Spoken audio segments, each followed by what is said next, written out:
님께서 여러분과 함께 또한 사제의 영과 함께 루카가 전한 거룩한 복음입니다. 주님 영광 받으소서.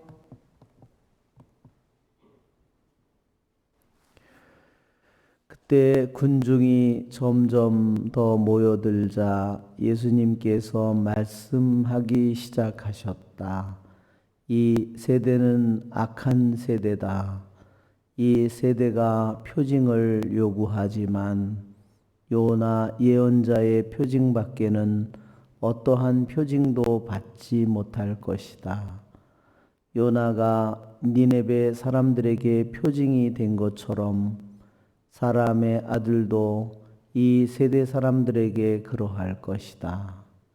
심판 때 남방 여왕이 이 세대 사람들과 함께 되살아나 이 세대 사람들을 단죄할 것이다.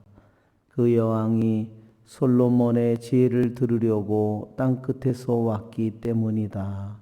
그러나 보라, 솔로몬보다 더 큰 이가 여기에 있다. 심판 때 니네베 사람들이 이 세대와 함께 다시 살아나 이 세대를 단죄할 것이다. 그들이 요나의 설교를 듣고 회개하였기 때문이다. 그러나 보라, 요나보다 더 큰 이가 여기에 있다. 주님의 말씀입니다. 그리스도님 참미합니다. 앉으십시오.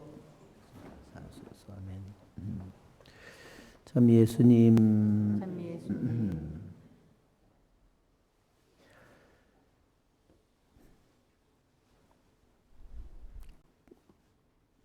오늘 복음의 말씀에서 주님께서는 당신을 믿지 못하고 당신에게 표징을 요구하는 즉 하느님이라는 증거를 대라는 그들에게 악한 세대라고 그렇게 말했습니다.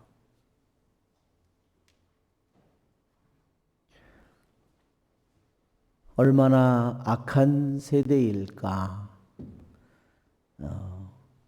하느님의 말씀을 전하는 자의 입장에서도 주님께서는 비교하셨고 말씀을 듣는 자의 입장에서도 비교하셨습니다. 말씀을 전하는 사람은 요나를 예로 들었습니다. 요나는 예언자로서 하느님의 말씀을 받고 니네베 사람들에게 하느님의 말씀을 전했습니다. 그러나 요나보다 예수님은 얼마나 더 크실까? 비교조차 할 수 없죠. 그렇죠?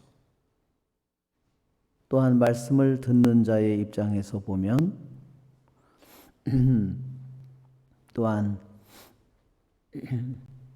이방인들이죠. 한편으로는 니네베 사람들은 신앙을 가진 사람들도 아니고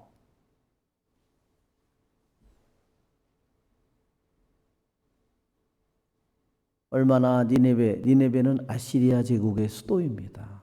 정말 한 BC 900년 그리고 이 나라가 지금의 터키 그 위치에 있던 그런 나라인데 그 당시에 이 나라가 정말 근동을 전체를 다스렸습니다. 어떻게 그들이 그렇게 짧은 시간에 그렇게 그 모든 나라를 다스렸냐면요. 그 사람들이 박차를 개발했다는 겁니다. 박차는 뭐냐면 말을 조절하는 발로 말을 조절하는 기구입니다. 발로 이렇게 쇠로 만든 도구죠. 거기다 발을 끼고 그걸로다가 발을 차면 그것이 말을 이렇게 자극하는 겁니다. 연결이 돼가지고. 그러면 말이 멈추게도 하고 더 빨리 가기도 하고. 그러니까 왜 이 역할이 왜 중요했냐면 한 사람이 말을 조절하고 한 사람은 화를 쏴는 그 당시에 이런 기술이었다는 거죠. 근데 혼자서도 말을 타고 가면서 마음대로 활을 쏘거나 칼을 휘두를 수 있는 상태가 된 겁니다. 그러니 다른 이런 사람들과 비교가 되지 않는 겁니다. 그래서 이 나라 사람들이 그 근동을 지배했는데 사람들이 얼마나 잔인했냐면 적을 점령하면 병력은 자기네들이 얼마 되지 않고 그러니까 사람을 끌고 갈 때 낚싯바늘로 입을 깨워서 코를 깨워가지고 수십 명을 한 명이 끌고 다녔다는 겁니다. 그렇게 사악하고 잔인한 사람들이죠. 그러나 그들도 하느님의 말씀을 더군다나 자기네 나라 예언자도 아니잖아요. 이방인의 나라의 예언자가 와서 말씀을 전했을 때 놀랍게도 그들이 단식을 선포하고 자루옷을 입고 재를 뒤집어 쓰고 그들이 단식을 했다는 겁니다.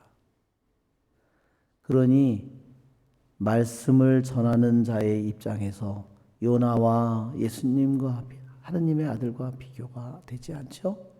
더군다나 너희는 믿음의 백성이고 하느님의 말씀을 아는 백성인데 너희들의 마음이 얼마나 완고한가를 주님께서 말씀하시는 겁니다.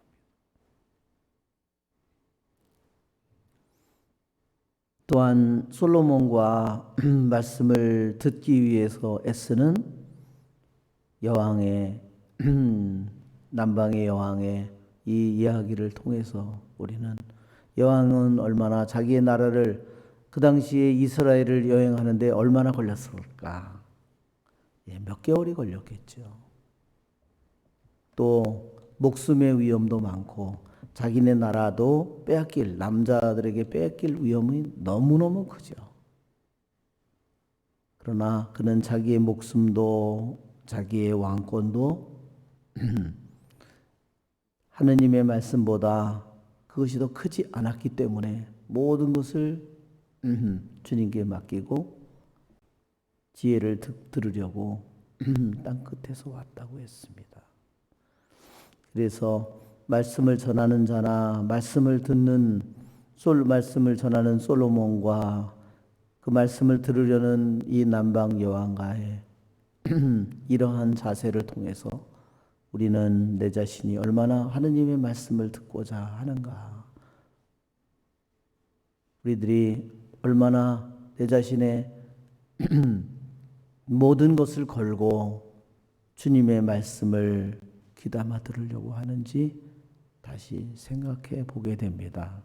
그래서 시편의 94편에 주님의 목소리를 오늘 듣게 되거든 너희 마음을 무디게 가지지 말라. 무리바에서처럼 마사의 그날에 너희 마음을 무디게 가지지 말라. 너희 조상이 거기서 나를 시험하고. 그래요.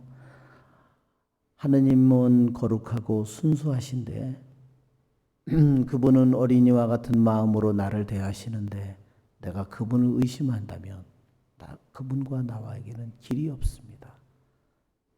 예. 철로의 평행선처럼 서로 길은 너무나 가깝지만 서로 만나지 못하는 것처럼 그래서 우리는 주님을 정말로 어린이와 같은 마음으로 정말로 순수한 마음으로 모든 것을 굴복시키는 마음으로 그분 앞에 나아가야 합니다. 우리의 좋으신 주님을 찬미합시다.